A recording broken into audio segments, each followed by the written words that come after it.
is Commander After 40 coming at you live. We are going to be doing a discussion. I'm here with my two favorite people. Sensei on Popping the Pork Rinds YouTube channel. And I'm Get to Camping Grounds or Get to Campgrounds. You can find me on TikTok. So we're pretty much as talking about Universes Beyond, but a lot of people have been regurgitating the same old mess, talking about people hate it, and then they're making jokes and memes about it. But the gentle rage baiter here, we're going to go a little deeper because there's the financial aspect and the reason behind it. So basically what I've done so far when it comes to research is I just did an analysis of when Universes Beyond first started with Walking Dead in 2020 of October. COVID happened, okay? We all had to wear the stupid mask and everyone was afraid, and especially in the corporate world, that our card game was going to die. It was dying. We need to bring more life into it. And so, of course, they had to bring zombies into the situation by combining Walking Dead with Magic the Gathering, thinking, oh, this will bring in more people, not realizing that this is a very personal game in the middle of you're going to be shut out. We're going to lock you in rooms while this storm passes by. But whoever decided that Walking Dead should be a set was a genius, because their revenue not only went up 40%, but it did bring new life to the game. And then after the pandemic left, they just like, hey, let's keep going. This is obviously a thing. And now we are here today discussing how people hate it, love it. So technically, they saw the financial gain because of that. Yes. As I had mentioned with Rage, COVID happened and it kind of killed off a lot of the formats because people were talking about that. They were talking about the formats being shut down because of if it wasn't essential, it wasn't going to be open. So a lot of people gravitated towards playing Arena because they're stuck at home, but also them, what you had just said about they looked at the numbers, they introduced it, because let's even take it way back. The first quote unquote set that came out that was kind of Universes Beyond was Arabian Nights. Some people have brought that up, but I don't think a lot of people understand. If you go back to the very beginning, that was an expansion set that was based kind of off world, but in real life. Arabian Nights, come on. One thing that it's pretty commonplace now that companies will always modify prices and they will never really revert back to what they were or kind of live up to those promises of, giving back to their community once things have calmed down.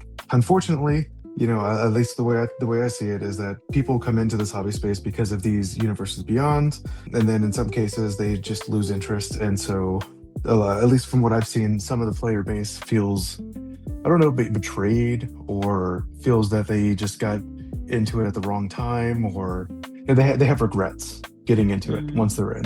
And I think that factor needs to be talked about as well, because, at a certain point, we may be loving this game and love expressing that, on social media and stuff, but it does affect people. And I know it's easy to sit there and tell people that, oh, well, if we're all adults, you can spend your money however you want. But is that really responsible as a company to be enacting that kind of behavior on its consumer base, or its customer base, or its fans? I was going to say, I saw, a video earlier, and it was more regurgitation from the same person. And it made me think that a lot of us have main character syndrome, because we think, I hate it, I don't like it, other people should feel the way that I feel. When you have people like myself, I don't care. They put Universes Beyond out there or not, I'm still playing the game. But at the same time, having that responsibility, as Gitu had said, as a company saying, hey, am I doing this just for the money and I'm ostracizing my core base? Because a lot of us have been here since the very beginning, or even before Universes Beyond, versus the people that just got in because of Universes Beyond, but also getting the money aspect from people that says, hey, this is Final Fantasy. I played Final Fantasy, but I don't know anything about Magic. Some of those people stayed, some of them didn't.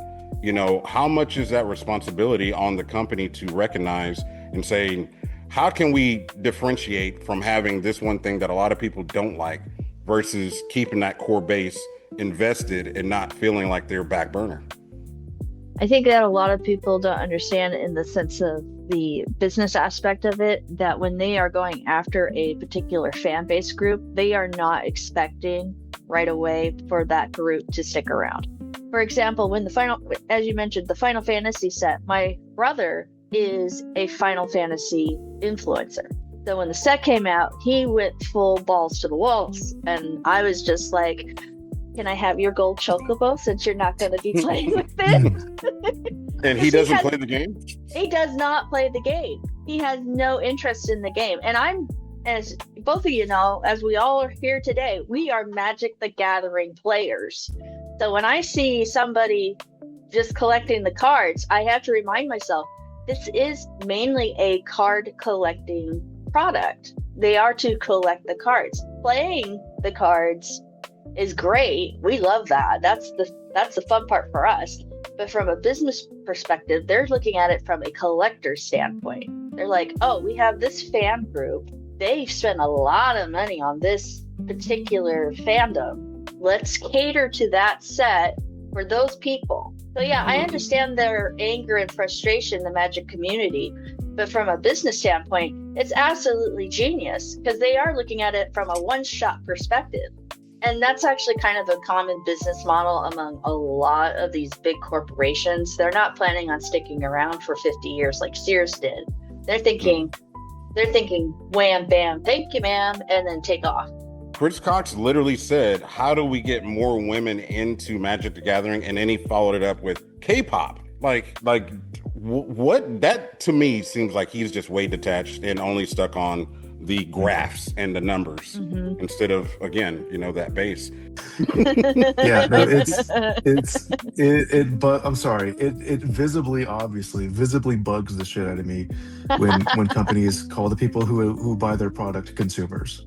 And so that kind of talk, talking about the numbers, like I'm hearing you since I talk about like, oh, the numbers and the metrics and this is what the people want. It's like, man. Like, have you like actually talked to people? Like, I know they do reviews.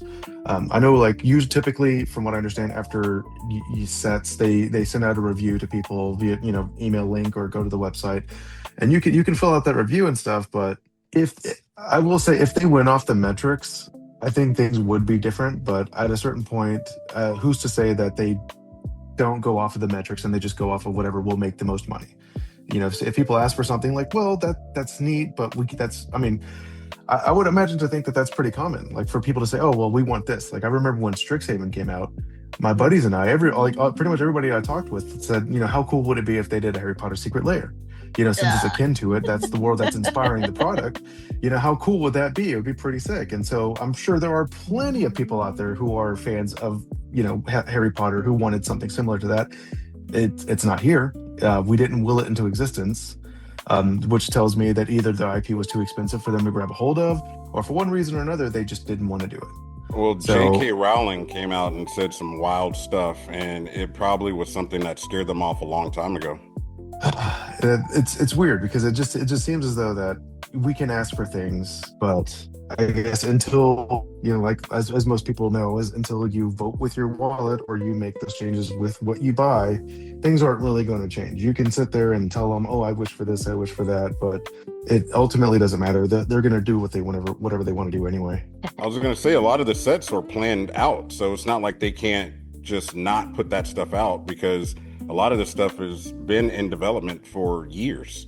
Even with Spider-Man, a lot of people crapped on Spider-Man, but did Spider-Man lose them money? I think Spider-Man was profitable. It just wasn't as profitable as what they wanted it to be.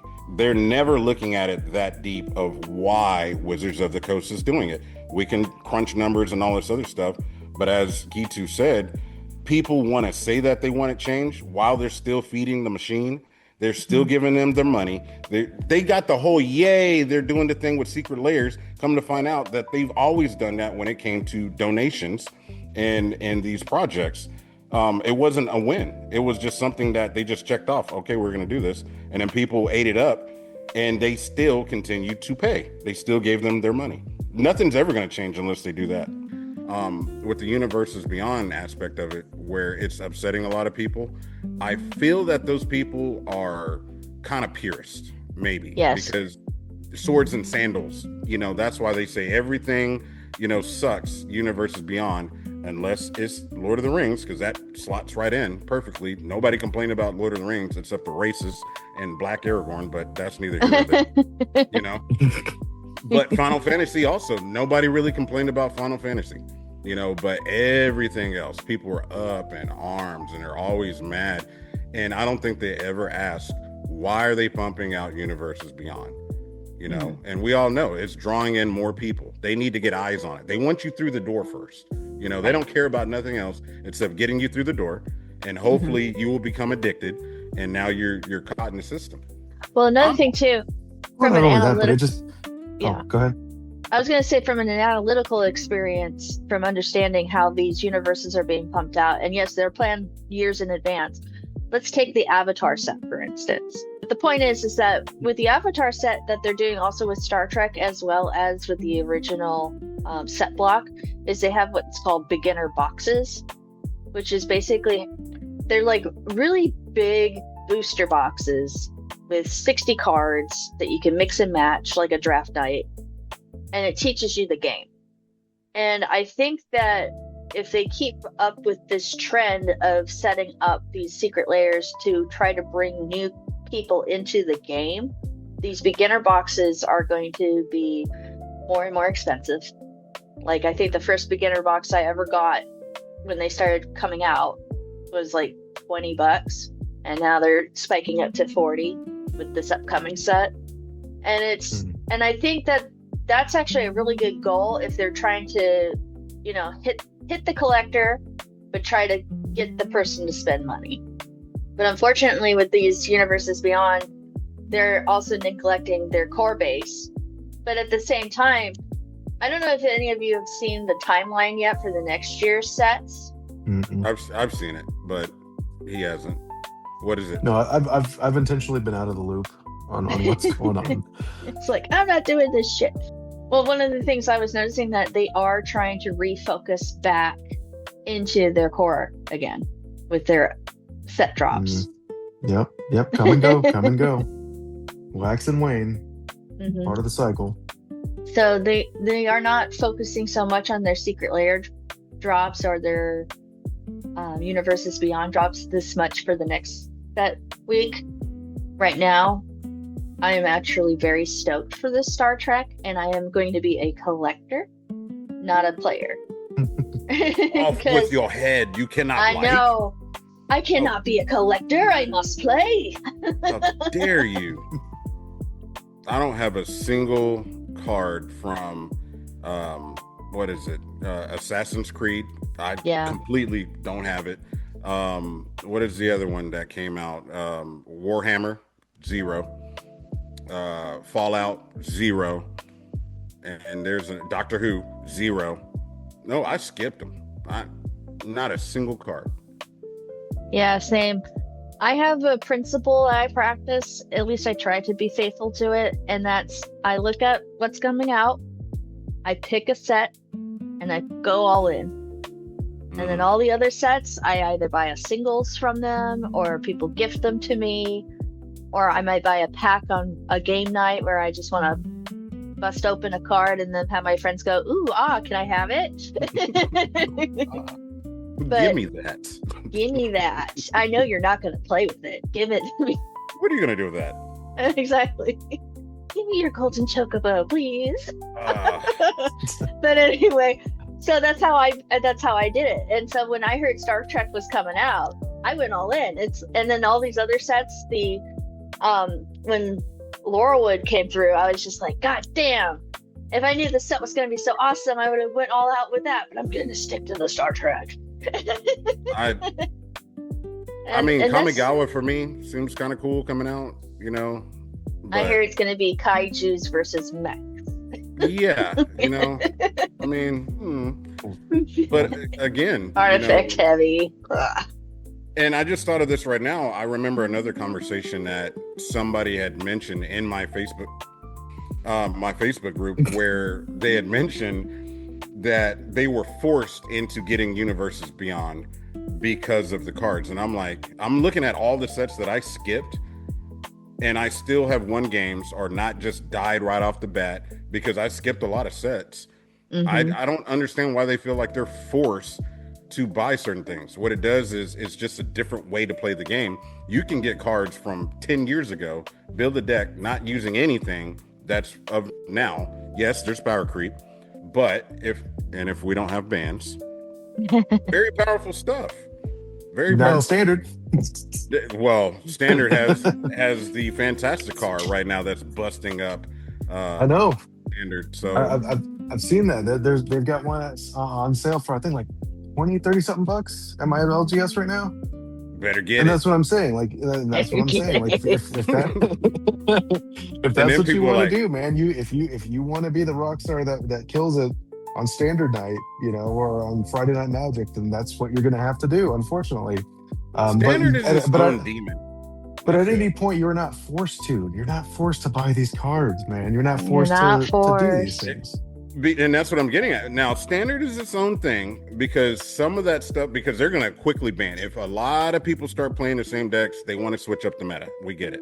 When it comes to Commander, you're playing one card out of 100, right?